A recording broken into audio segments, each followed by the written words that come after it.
Look at that cover design. Would you buy a house that had that spooky cloud cover lurking over the top of it and try and raise a passel of kids there? In this economy, probably. This is Addison House by Clare McNally. This is sometimes also called Come Down into Darkness, and it's from 1988. So this is a paperback from the peak era of paperbacks, really, especially those of the horror genre, which is something I always love to dive into. This is my first time reading Clare McNally. She also wrote a book called Ghost House, which makes me think that haunted house stories may be her thing. A woman after my own heart. I love a good ghost story, or any story that features a beautiful, crumbling old house, an old mansion. I suspect, based on reviews, that this one was not a favorite amongst fans of the author's work, but let's get into it. So, Doreen, there's a name you don't hear anymore. Doreen Addison lost her parents at age 2 and bounced around foster homes throughout her childhood, suffering at the hands of caregivers. So she's passionate about the orphans under her care at Addison House. I feel like a lot of narratives from the 80s featured orphans and orphanages.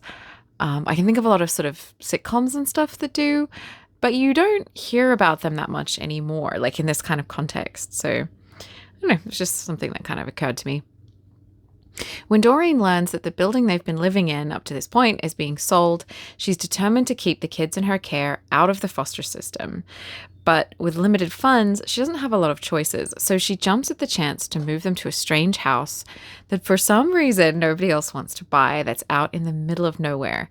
It's remained unsold for years because of its secret dark history, a history that doesn't want to stay buried. I love that horror stories, or really all of these genre paperbacks of this era, they get you right into the plot. Chapter 1, page 1, some kind of action immediately is occurring. In this book, within the opening chapter, we know everything about Doreen and her situation. We get to see the house, and we also get imagery of these unseen hands coming up through the floorboards from the dank basement regions below and sort of grabbing at things. So we also know early on what kind of drama and what kind of scares we're going to be given here. Compared to other paperback horror of the same era, this one's pretty soft. It's kind of more like a Goosebumps book, actually, for adults than anything. It's definitely not on Stephen King level. It's a little silly, and it doesn't really get under your skin in like a scary way, but it does give the book an atmosphere that's spooky and entertaining, and perhaps a few laughs here and there as well, probably unintentionally. And the foreshadowing works to create some tension too. I thought that was really well done. The horrors in this book involve a kind of curse on the house that infects inhabitants. We're told early on that people have died in the house and that there was a murder-suicide there at some point, which is pretty classic haunted house stuff, really. And then from there, we get something lurking in the basement, ghosts of abusive fathers and religious mothers, playmates that only some of the children can see, and a spooky hermit neighbor who tries to help by being obtuse and strange.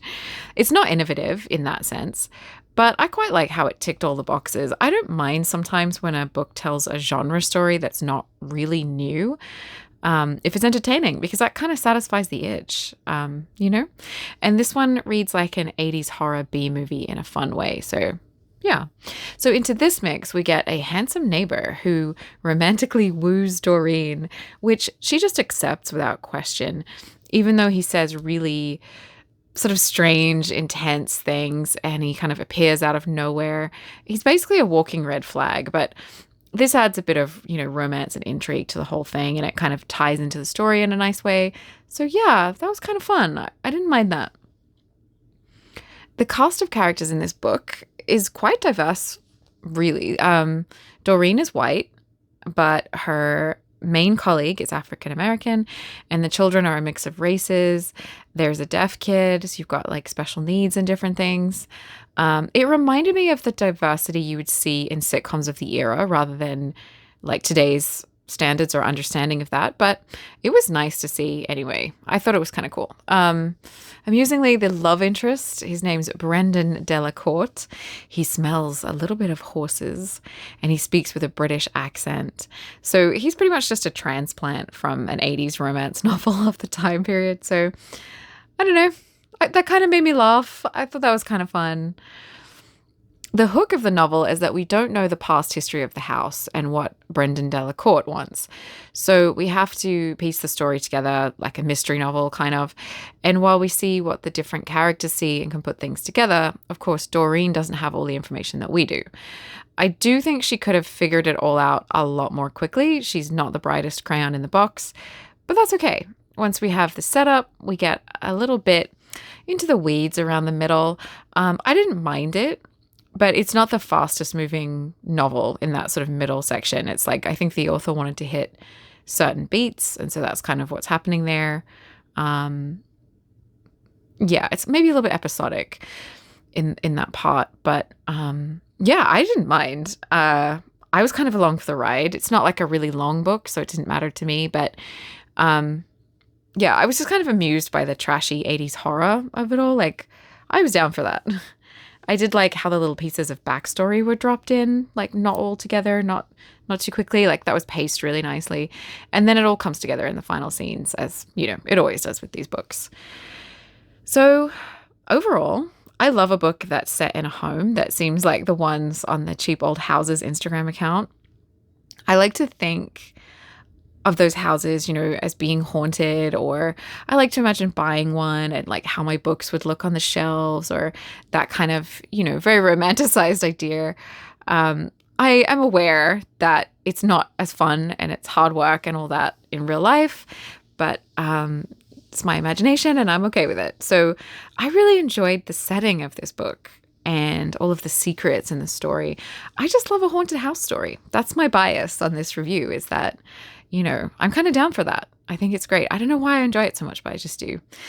Yeah, Doreen is kind of over the top, and I can be honest, she's kind of stupid, but I love that because it just added to like the trash of it all, like the decision making, and it's just entertaining. So yeah, I mean, it's just a simple genre novel of the time, really.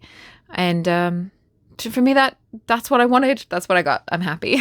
Yeah, I think I'm going to check out other books from this author and see what they're like, because I enjoyed this one, and the other ones that she's written are meant to be better. So I'm kind of curious about that.